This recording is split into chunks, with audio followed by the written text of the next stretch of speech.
because they followed what the government told them to do and it was a lie. That is the worst crime imaginable to me. That, and you're right. That's where the reparations should go. It's a scary world because the WHO is well aware of the anger against the Green Certificate, and they want to perpetuate this thing, even though there isn't a next pandemic. So it's clear, like, they have got this attitude of it's us, and we don't care about this bunch of population that are not happy with the whole vaccine passports and things like that. And I don't understand how normal people can still not see this. Like the sheer against human rights this vaccine passport for system was. So it's a scary time, and I think the WHO should just be this current version of the WHO should be just thrown out of the UN. I mean, they did some good things. They got rid of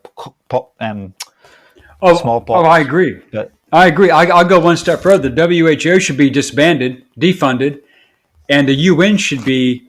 My country, the United States, should withdraw from the UN, abandon the UN, kick the UN back into Brussels or The Hague, or stick their ass back in Europe somewhere, reclaim the property and turn it into a veterans hospital or some sort of subsidized veterans housing or a children's hospital, kick the UN the hell out of the country, let the UN do their own stupid world-class bullshit, because they've been a failure. Not since the Korean War has the UN done anything right, and the only reason they did right in Korea was we had American military leadership. So get them the hell out of the country, kick them back to Europe, let them go screw up all the other stuff they want to do. Let them go play in Africa. I've been there, okay, African relief operations. I've seen how dysfunctional, stupid, and backward mind and medieval mentally they are when it comes to actually doing anything called humanitarian aid. Bullshit. They are incompetent. They don't give a damn about anybody else. Get the hell out of the UN. We'll go on our own. We're better. We are the UN. We're 40, 50% of the damn budget, and we're 80% of the manpower when it comes to using them as a military force. So we don't need the UN. Let's kick them the hell out of the country. We'll go independent. Screw you. You go back to your euro and go back to your gas line deal with Putin and live large, as large as you can. Okay, make your trade deals, whatever the hell it is you got. And when you go bankrupt again, and when you start begging us for oil, gas, once we're energy independent, after a logical White House administrator comes into power, then we'll negotiate. The UN is worthless, absolutely worthless, and has been for decades. It has no purpose except taking taxpayer dollars, my taxpayer dollars, for the criminal organization that it is. Boutros Ghali, what a fraud. Okay, Kofi Annan, he and his son, holy hell, look at what the hell they were involved in. These people are criminals with a license to steal, and they're being paid to do it. That's ridiculous. So get the UN out of my country, take the property back. The Rockefellers gave them the property. Tell the Rockefellers, look, the government's going to kick them the hell out, take your property back, and let's put it on the auction block or whatever you got to do. But I'm just sick and damn tired of the UN. Whenever I hear UN this, UN that, I'm thinking to myself, you failed every single time. Every single time. Let me ask you a question. If you had an auto mechanic and you took your car in to be fixed on and it broke down 5 minutes after you pulled out of the garage, every single time, wouldn't you find a new mechanic? You got a doctor. Yeah. You go to the doctor. Doctor, I have a cough. Oh, you have an allergic reaction to beeswax. Oh, no, you have esophageal cancer. You're going to die. But I've been going to you for 5 years. You took samples. You did laboratory tests. Why didn't you tell me? Well, we kind of missed that. But, come back next year and we'll check and see how you are. Wouldn't you find another doctor? Why the hell would you keep going back to the same failed program that's never worked at all? The only reason you do it is because you're locked into a financial gratuity situation that benefits all the people with their hands out. The UN put Iran, Saudi Arabia, and these other derelict countries on the Human Rights Council. For Christ's sake, Iran runs around with a crane crew that hangs young girls who accuse guys of rape without 3 witnesses. You got to be kidding me.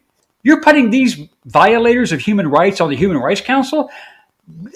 Jesus, that's like making Sweeney Todd head of the local labor union. You're out of your mind. But they do it, and they don't care because they think that we're too stupid to see they do it. But it's all about the money. Well, It's all about the money. there are a lot of people in the UN that are frustrated, and this, like, for example, Russia is like in some of these like meetings, and there's always big arguments in these meetings with the Russians. But the thing is, with the UN, they have these treaties and things like permanent members. So they have in these laws.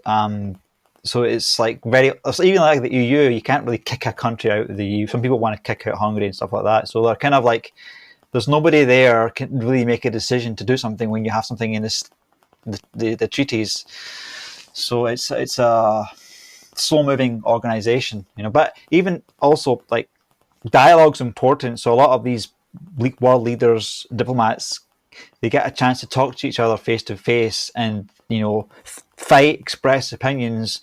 And so with that is a benefit, because like if you don't have dialogue, if you don't have people shouting grievances at each other, then what would you replace that with? Like, how would you get these people together in a secure environment to talk if you want to disband the UN? It was very simple. First of all, I wouldn't ask them to disband the UN. I would just do it unilaterally and say, okay, we're both drawing from the UN. You have 48 hours to get your shit out of my country.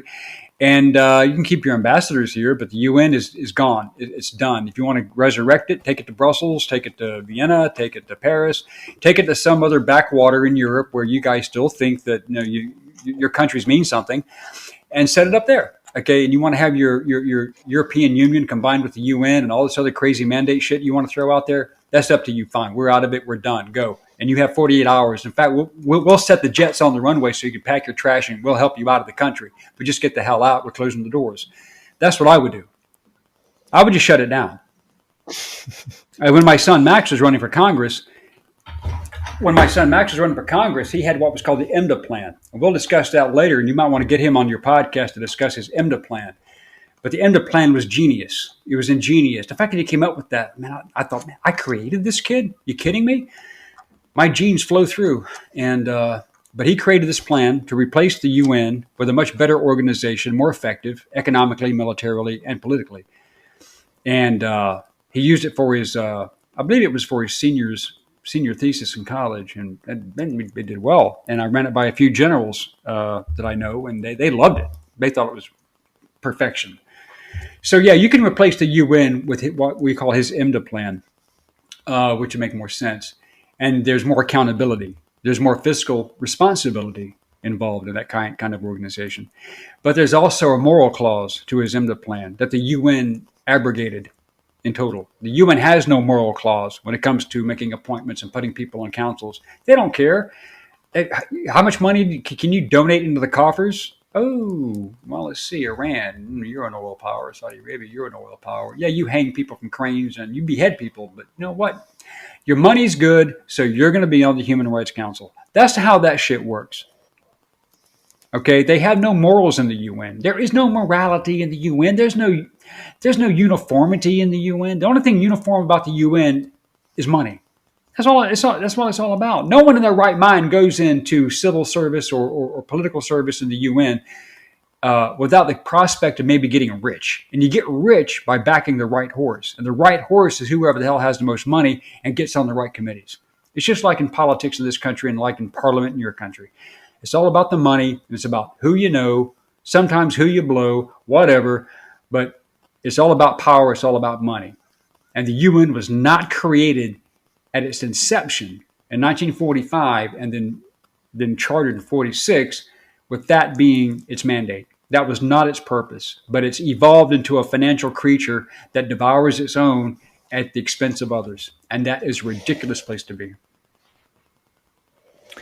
Yeah, there are some strange things that, I mean, like, I walked by the entrance towards Austria's UN 2 weeks ago, and there was I think it was last week, and there's like world celebration of Russian language, and there's Ukrainians out there. But I mean, Ukraine's dams getting blown up, and the UN are celebrating. Like, I mean, there has to be voices within the UN of common sense, like we see. How do we care about public perception that we celebrate Russia's language on the day that they're bombing Ukraine's dams and people are dying and drowning, and this whole WHO digital global health certificate is like going way beyond the UN's mandates is by trying to infringe on all our travelling rights.